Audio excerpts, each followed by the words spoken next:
Welcome back to video blog number 10. Today we're talking about psychedelics. And this is very timely because there has been a major conference on psychedelic in Oakland, California, just in April of 2017. Psychedelics have made a comeback big time, not only in this country but also in the United Kingdom, which really has been instrumental in putting these kinds of medications back on the map. Interestingly, Dr. Thomas Insel, the former chief of the NIMH in Washington, D.C. at the National Institute of Health, who has recently joined Google or Alphabet in their medicine department. He has left NIMH to strike out in the private sector to further his goals of revitalizing psychiatry and neuroscience. Dr. Insel was in attendance at this meeting and participated in a panel where he outlined that psychiatry seems to be at a dead end. It's against a wall where there has been limited progress in the last 30 or 40 years. We are stuck with the same kinds of medications. We are stuck with the same kind of treatment resistant and lack of enthusiasm on the part of the public towards psychiatry. Something new is needed. And in previous lectures, we have talked to you about the potential revolutionary impact of psychedelic drugs in tapping into processes and consciousness and in rapid resetting of the brain, allowing for the treatment of treatment-resistant depression, for example, and other states such as post-traumatic stress disorder. So we are involved right now in a series on consciousness and how the brain instantiates consciousness. Here is a new paper that I'll be presenting today that deals with the connection between consciousness and the impact of psychedelic drugs on consciousness. It's a very intriguing convergence of themes that has happened here. And I will introduce you slowly so you can understand the impact and the potential meaning of the paper that we will discuss towards the end of this talk. But first, we need to do some preliminaries so we can understand what this new paper is all about. We have done previous lectures on sleep, and I want to remind you here about what happens in sleep. In the first slide, you see that during sleep there is a breakdown of the cortical affective connectivity, meaning that during non-rapid eye movement sleep, when you are really unconscious and not in a dream state, there is a response that is different to the normal waking response, in the sense that parts of the cortex are disconnected from each other. In other words, the signals in the brain lose complexity and connectivity. In the next slide, you see how this is being tested. This was work originally conceptualized by Dr. Massimini in Italy in collaboration with Giulio Tononi from the University of Wisconsin. Dr. Tononi has made repeated appearances already in our lecture series. So here is the idea. You stimulate the brain here with transmagnetic stimulation. You introduce a rapid magnetic pulse which triggers a small electrical storm in a regional brain area. And the response of adjacent areas is to reverberate. Areas that are connected to the site of impact will be impacted, of course, by the sudden electrical disturbance in the field. And you can see how this reverberates over time into different brain regions as shown here. So the signal migrates to different areas as the milliseconds elapse. So that is the test. This tests which areas are connected to which areas and at which level of complexity. We will unravel the idea of complexity as we go along in the talk. And here in the next slide, you see what happens during non-REM sleep, that sleep in which you are deeply unconscious. There is no activity going on in your mind. You are basically gone from this world. When you do the transmagnetic stimulation in this particular state, you can see that the signal remains local. It's not going anywhere because there is a decoupling of brain areas that are connected to each other during conscious states are uncoupled during unconscious states. Here's another way of showing this. You see in wakefulness the reverberation waves migrating through cortical regions over time. Here is sleep stage 1, light sleep, and here is non-REM, deep sleep. You can see here the signal of the impulse accumulating on the left-hand side, and the complexity of this area is decreasing significantly. In the next slide, you see a summary, namely an intuitive distinction has usually been made between conscious level, how conscious are you or how aware are you, and the various conscious contents that you can report on when somebody asks you what's going on in your mind. And usually studies have been addressing these issues separately. You remember we have done a lot of slides on the idea of the minimal contrast between a stimulus that is perceived by the experimental subject and one that is not perceived. And we have introduced you to the work of Stanislav Dehaney, who has delineated in great detail what happens in the brain, in the global workspace, when a stimulus is suddenly perceived. There is an explosion, an ignition in the global workspace which propagates or broadcasts a signal to widely distributed cortical areas, and in his view, that is the hallmark of consciousness or becoming consciously aware. However, this is not the same as vigilance or being alert and quote-unquote conscious. In the next slide, I show you how you can conceptualize this. So here you are right now as you listen to this talk. You are consciously awake. Your vigilance levels are high. Your eyes are open, you are paying attention, and you are aware of a great deal of highly differentiated content as you listen to this talk. Now here you have other states of mind. For example, REM sleep. Now in REM sleep you are conscious, believe it or not. You have vivid dream experiences, but of course you are less vigilant. You are less awake and attuned to the environment. In fact, you are disconnected from the environment. And here you have another sleep stage, namely slow wave sleep, which is the deep sleep where nothing happens in your brain and you might as well be dead or deeply unconscious.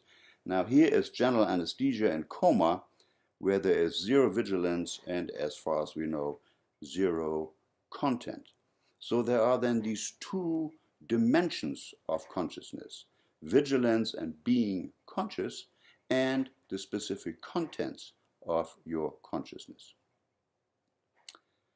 Now, I need to introduce you to this particular measure that you encountered a few slides back, which has since been formalized in a mathematical way. It's called the Perturbational Complexity Index. It gauges the amount of information contained in the integrated response of the thalamocortical system to direct perturbation. Now that's a mouthful, and I will unpack this for you so you understand what's going on. It's a very important measure that's increasingly being used in the study of patients with apparent loss of consciousness who nevertheless may be aware and may have conscious content. The next slide, you see the stepwise procedure that is utilized in implementing this PCI, Perturbation Complexity Index. So you do a recording of the brain's activity in response to a transcranial magnetic impulse. And you record the cortical perturbation with a high density EEG. So these are like 200 plus electrodes distributed over your scalp.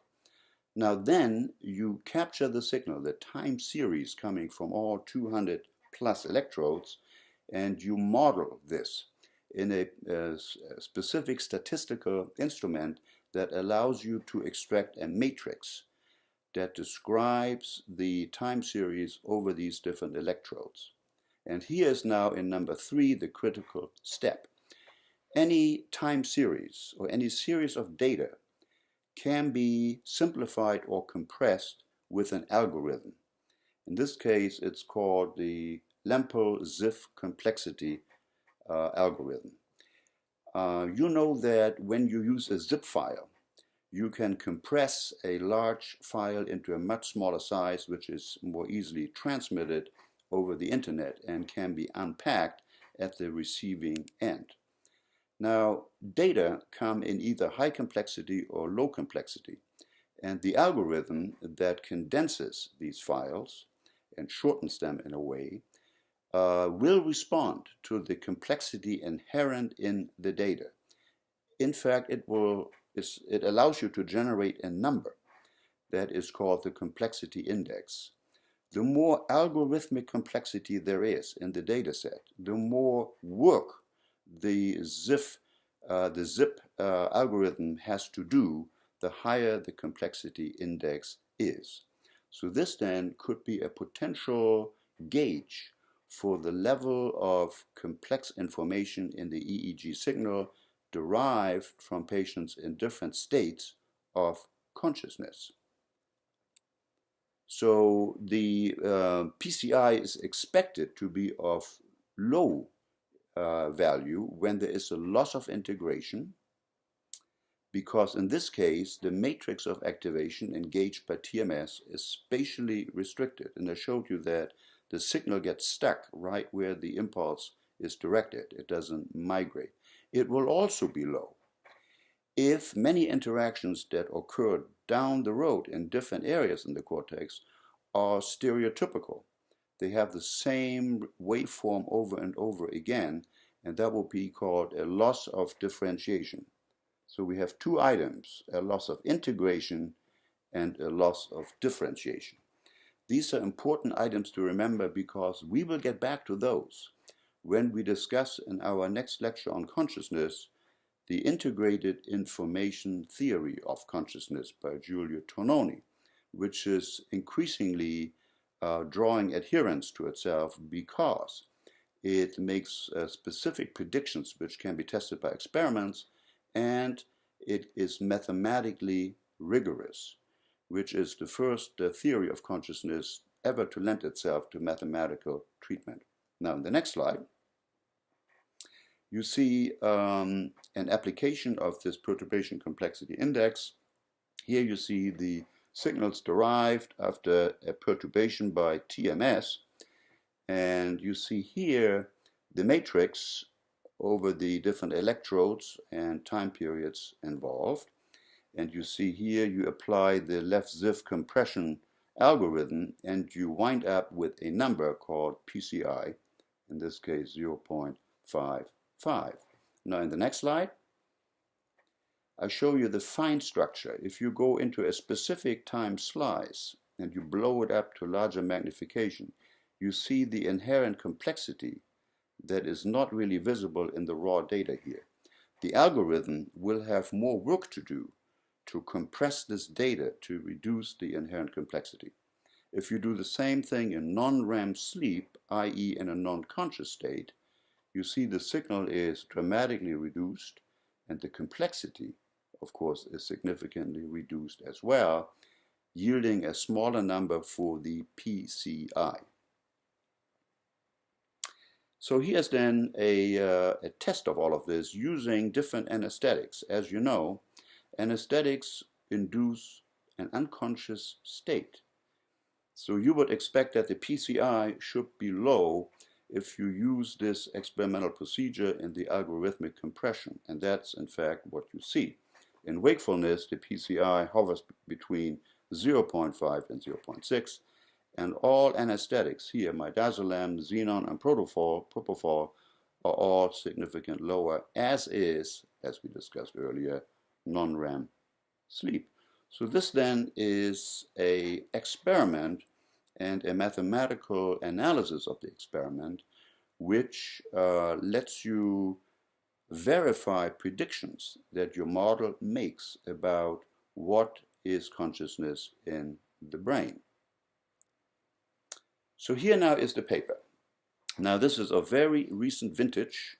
We are now in April of 2017. This just appeared a few weeks ago in a major magazine here, and it talks about increased spontaneous magnetic encephalographic signal and the impact of psychoactive drugs or psychedelic drugs on the signal diversity, in other words, on the complexity of the signal. Now, in this experiment, there is no transmagnetic stimulation because the authors feel that the disadvantage is that in the transmagnetic approach, you need brain stimulation, which limits its practical application in the real world, quite frankly, because you need to hook patients up to a transmagnetic stimulation machine. So they have developed an approach where they measure signal diversity of spontaneous neuronal activity. Now, I will not subject you to the math and the different algorithmic kinds of things that need to be done to extract this, but the principle is the same as the one used in the previous papers that used transmagnetic stimulation as the perturbation index of complexity. In the next slide, you can see the prediction. LSD, psilocybin, and anesthetic to subanesthetic doses of ketamine normally have profound and widespread effects on conscious experience of the self and the world. More specifically, they appear to broaden the scope of conscious content, vivifying imagination and positively modulating the flexibility of consciousness. Here are 3 papers that you can click on that will pop up the PDF files for these exciting research papers. So, of course, since the 60s, there has been the claim that these drugs, these psychedelic drugs, expand consciousness. There's the famous quote by Huxley, at the gate of perception, that the doors of perceptions are being opened by psychedelic drugs. And there may be a widening of consciousness and an increased sense of openness. In fact, there is often a change in the personality structure of people who undergo psychedelic experiences, most pronounced in the domain of openness to new experience, an increased flexibility of mind. And this has been attributed to a kind of reset button in the brain that leads to a more broader, expanded consciousness that is not available necessarily in the normal waking conscious state. And I'll show you only one slide with the overall result, and that is right here. But before we get there, here is the description of the experiment. It's very straightforward. Patients took one of 3 drugs, LSD, psilocybin, or ketamine, and then the complexity of EEG channels is analyzed, just as we discussed before. And the result here summarizes the entire story. What is shown here is the statistics of the Z complexity, the ZIF algorithm complexity, mapped onto brain regions. So wherever the complexity is greater than in a control experiment, you see red colors. For example, in the psilocybin case here in the posterior cortex, you see a signal. In the precuneus, you see a signal, and some signal in the medial frontal lobe. Same is true for LSD, but the signal, as you can see, is much more pronounced and much more widespread. And, to my surprise at least, ketamine seemed to be the clear winner. So ketamine has a very extensive increase in complexity, not only in posterior region, but also anterior regions, medially, and the entire cortex really as a whole. And now, as you know from previous lectures, ketamine is also a drug which leads to a very rapid antidepressant response, unmatched by anything else in psychiatry. And perhaps there is a linkage here between the broadening of complexity or the broadening of consciousness, the increased openness and flexibility of the mind, to the putative antidepressant effect of ketamine. So this kind of experiment may lead the way to track the changes from a receptor such as the NMDA receptor to which ketamine binds, to increased AMPA firing in the brain, to neuronal circuits, and a theory that explains perhaps at the phenomena level as to what a resolution of depression might be, namely an unlocking of consciousness to a wider field and an opening of the personality. So here come pieces together that have not been stitched together by science as yet, but we may see the outline of where science might go. The other lesson that I see from this is that the way we approach the treatment of depression currently is probably misguided and largely ineffective. Perhaps we need to look towards the psychedelic type mechanism to give our patients more rapid and sustained relief. It's interesting to note that those changes induced by psychedelics often last for months or longer after a single psychedelic session. So, this was our video blog number 10. We invite you to go back and review our lectures on consciousness and anticipate the release of our new lecture on the integrated information theory of consciousness, which will be forthcoming in the next week or so. Thanks for your attention. We'll see you soon again at Behavioral Health 2000.